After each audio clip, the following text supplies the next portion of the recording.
not made for you. This video is not made for women. This is just for the boys.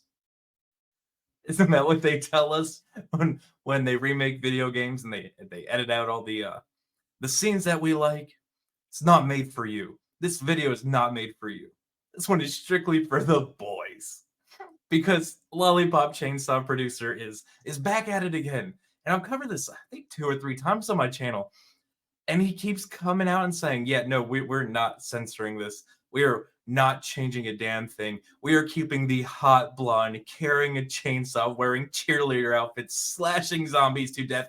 And that is going to be our game. None of this woke nonsense.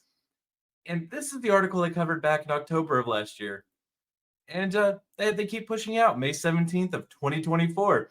Lollipop Chainsaw Repop Producer assures fans that original devs have the same feelings about censorship you do. And I'd love to hear it. I love hearing a producer come out and say, yeah, we're not censoring stuff. This is the way it's meant to be viewed. Pretty much what sounds like they're doing is they're adding more jiggle physics. They're shaping her up a little bit better with the polygons, you know, closer to what we saw at a Stellar Blade. And of course, it's a blonde in a cheerleader outfit. What more could we ask for? So here we go, once again, seeking to ease the fears regarding the remake's commitment to honoring its source material. Fantastic. Approve. Rounds of applause. Lollipop Chainsaw Repop producer and CEO of its developer, Dragami Games Yoshimi Yasuda, has assured fans that the dev team behind the original release of the cult classic hack and slash title absolutely zero interest in seeing their work subjected to censorship. And that is what we love to hear. That has got me on board even more to buy this game when it comes out. That end. This right here. Yes. All the yes. The things we've missed for the last few years. Yasuda, who has also served as a producer on the original Lollipop Chainsaw, provided his insight to the internal debate surrounding Repop's development on May 16th via a post made to his personal Twitter account. Therein, the succulently informed public in both Japanese and English, we, the original staff, have the same feelings about censorship as you do. And that's why I keep saying, the East is winning. The East is absolutely winning. We're seeing anime take off. We're seeing manga take off. We're seeing the Japanese games. I mean, regardless of how the absolute woke weirdos pushing the DEI into the localization for, you know, English subs and dubs, which is why I always say subs and dub doesn't matter. It depends who has their hands on it before it gets to you. But again, they keep every studio we watch. I covered it in a video here where Korea just straight out an entire company fired every feminist in the company, and I love hearing that. I love seeing it. At current, it's unknown how many of Lollipop Chainsaw's original production team, if any, have returned alongside Yasuda to develop Repop. Though it's going through the director Suda51 and writer James Gunn. Yes, that James Gunn will be among them.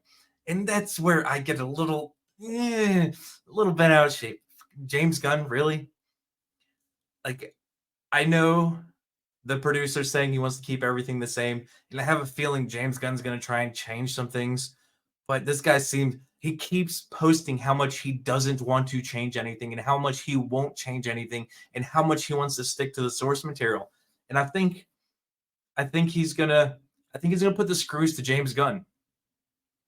I hope he does. I really do.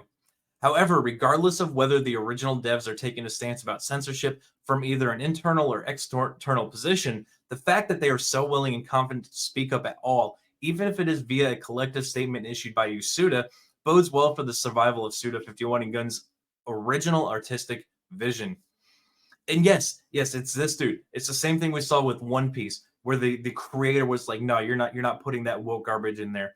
And granted, they got some of the things, which, as I say, still has those undertones. They still have race swaps. There's a new leak saying that they're race swapping more characters in season 2. And that's why I hope this doesn't go this direction. And I hope he's as vocal publicly as he is in private. And, knowing the Japanese there, They're probably a little bit more vocal behind the scenes. So I hope this absolutely goes well. As noted above, this is not the first time Usuda has affirmed Repop's intent to release uncensored. Yes, and I've done it in previous videos, and I just showed you guys all the previous articles covering how much this dude hates censorship and wants to stick to the source material. He comes out every couple of months and it's like, nah, we're not doing that, fam. You're getting a big titty blonde with a fat ass and a slim waistline in a cheerleading outfit, carrying a chainsaw and hacking and slashing zombies. And that's what I love. I think that's what we all need as creators to be like this. All right, so it goes on to the talk he had in October with some people where they're complaining that he won't censor it. And he's like, yeah, I'm not censoring it. This is going to be a true to the source material thing. But yeah, no, I'm actually looking forward to a remake. And I hope it's not like a Sony thing or a Tomb Raider thing where they censor after the fact. I hope this sticks to the true way that this game was created.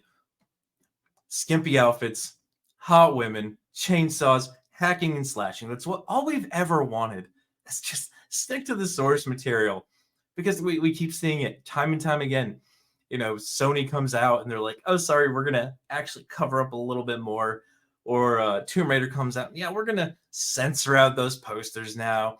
Or we got the new Tomb Raider where she's almost flat chested. And it's like, oh, even better yet, I was talking to someone about Horizon Frontier or whatever, the game I never played, where we actually got to watch the character be mildly attractive, redhead, going to looking like a female version of what's the avocado guy, the fat dude who used to be an awesome violin player and is now just a fat pile of lard. Like things like that. But that's the character reminds me of. I lost my train of thought for a second. I was like, God, I'm complaining about this fat dude. Why would I bring him up? Oh, because they changed a female character that was attracted to that. Or we get characters that look like men. They're the most androgynous thing with squared off jawlines versus, Lollipop Chainsaw. A petite blonde in a cheerleader outfit. I approve. But guys, I mean, are there any other games that are getting remade where the producers and the creators are coming out and saying, we're not doing this? We're not making this chick look like a man. We're going to make her look even better, more curves, updated physics, same storyline, no censorship. But if you do know any other games like that, I want to hear them in the comment section because I'll talk about them. I'll review them. I'll give you my thoughts.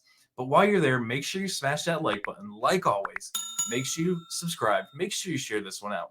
And until the next one, guys, be easy like sleazy.